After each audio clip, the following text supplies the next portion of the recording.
Beautiful writing, plain and fancy, done in a cursive hand, or printed sweetly, printed so neatly, easy to understand.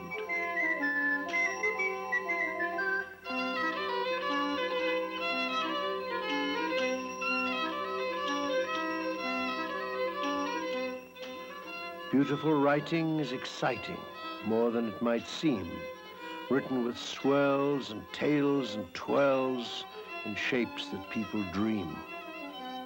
A long time ago, when capital letters were dragons and beasts and birds, writing was a work of art, and so much more than words.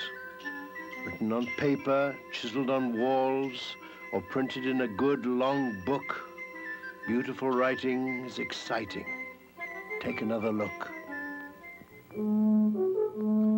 Ancient Romans, living over 2,000 years ago, developed the capital letters we use today. Romans chiseled their letters into stone.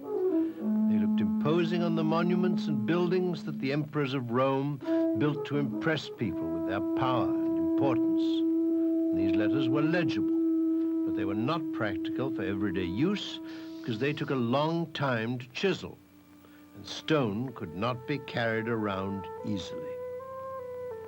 So the Roman scribes copied these letters on papyrus or parchment with a pen made from a feather or reed. And this was faster than chiseling in stone, but it still took a long time. Scribes tried to write faster, and as a result, the letters became more round. These rounded capitals were used for several hundred years, but they too evolved. All over Europe, in every court, the local scribes had their own distinct way of writing letters. Some of this writing was hard to read and caused great confusion. To end this confusion and to unify Europe, the great king, Charlemagne, gave an order in the 8th century for the reform of handwriting.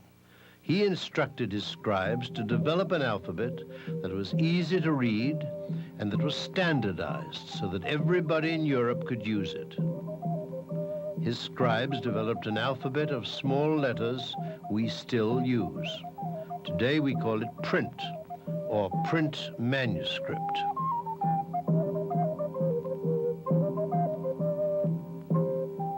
In the days of Charlemagne, most people could not read or write.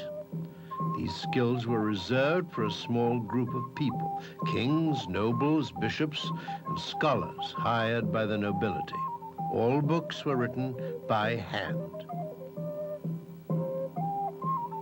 They were filled with pictures so that those who couldn't read could still understand.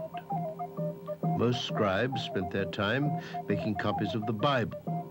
There were also books on philosophy and religion, and books about the conquests of kings and noblemen, books desired by the rich and powerful to maintain their power.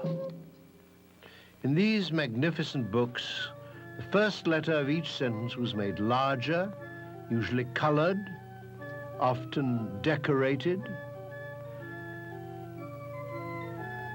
and sometimes made in the shape of an animal or person. Today, we have simplified these decorated letters to a plain capital letter at the beginning of each sentence. During the Middle Ages, after Charlemagne, books became fancier. The letters became more elaborate, and the pages were filled with even more pictures and decorations.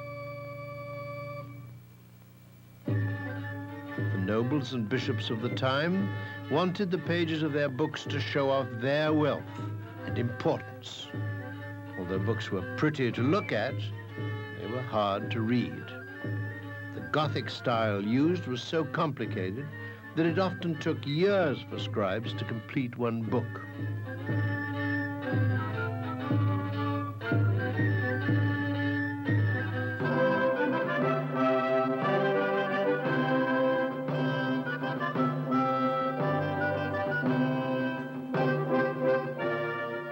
Renaissance, which began in Italy there was an enormous growth in trade.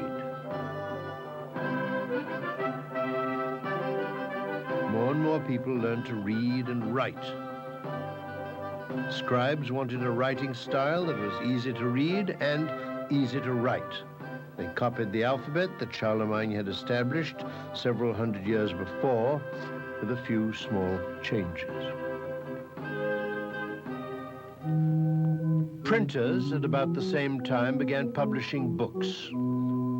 They used the print manuscript letters as a model for the design of their type, and we still use this design in printed books today. When print manuscript is written fast, the straight lines become slanted and the letters become connected. And this is called cursive script. Italian Renaissance writing masters printed books that showed how to write in a cursive style. Their cursive style became popular because it was fast to write and easy to read.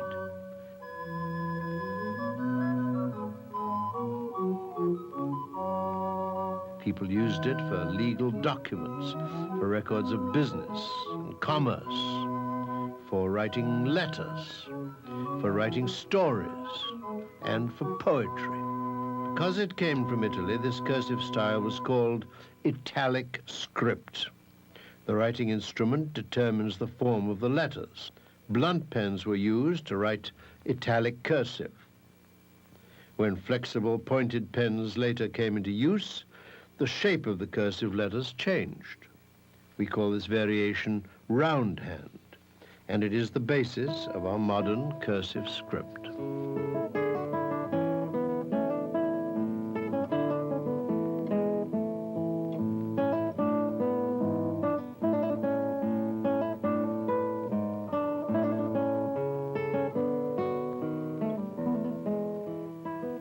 Today, we write with all kinds of pencils and pens.